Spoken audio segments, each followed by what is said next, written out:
Niyaya na nga ako ng asawa ko kumain dito mga mare, nagugutom ata siya. Napagod ata siya kakadrive ng motor para ba naman sinundo niya ako sa trabaho ko. Araw-araw nga niya ako sinusundo dahil ayoko din naman mag-commute kasi sobrang traffic, rush hour kasi yung uwian ko mga mare. Medyo malayo nga din mare yung trabaho ko dito kaya nakakapagod tapos traffic pa. Buti na lang talaga at lagi ako sinusundo ng asawa ko kaya nakakauwi din ako na maaga sa bahay, OMG. Pag hindi niya kasi ako sinundo mga mare, Diyos ko yung biyahe ko sobrang haba, 2 to 3 hours mga mare o di mo kaya. Kaya mas gusto ko na lang talaga na sinusundo niya ako mga mare kasi sobrang haba talaga ng biyahe ko, parang umuwi ako ng probinsya, charot lang. So ito na nga mga mare, dumating na nga yung in-order ko. Nag-order nga ako dito ng bagnet with rice tapos sisig with rice. Ililibre nga lang ako ng asawa ko ngayon mga mare kasi wala na akong pera, charot na. Kumain na nga kami dito mga mare dahil nakakagutom talaga sa biyahe. Oh my God. Alam mo yung tipong angkas ka lang naman tapos parang ikaw pa yung pagod na pagod tapos ikaw pa yung gutom na gutom. O diba? Ako lang ba yung ganto o kayo rin? Sobrang gutom na nga din ang asawa ko mga mare para ba naman hindi magugutom banking na banking.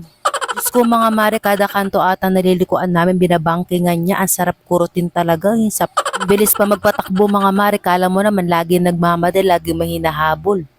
Pinapagalitan ko nga siya mga mare, paano ba naman, naninigas na yung katawan ko sa sobrang nerbiyos. Pag bumangking kasi to mga mare, Diyos ko kulang na lang ihiga na yung motor sa kalsada.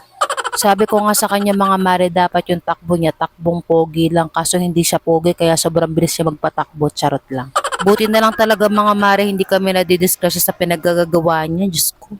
Sabi ko kasi sa kanya mga mare, wag niya akong ididisgrasya pagkasama niya ako kasi sisirain ko talaga yung motor namin, charot lang. Buti nga kahit gano'n nga yung patakbo niya mga maris, hindi talaga kami nadidisgrasya.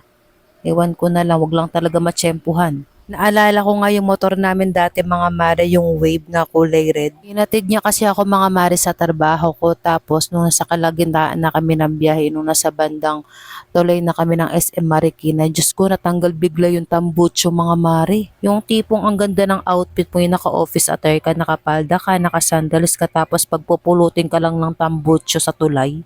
Buti nga isnatid pa niya ako sa trabaho ko nun mga mare kasi sobrang ingay talaga ng motor namin nun nung walang tambucho. Parang ganito yung tunog niya mga mare, blak blak blak blak blak tapos sobrang lakas talaga. Dumaan pa nga kami sa EDSA nun mga mare tapos pag may stoplight tinatakpan nga niya yung tambucho namin para di maingay para hindi kami hulihin ng blue man.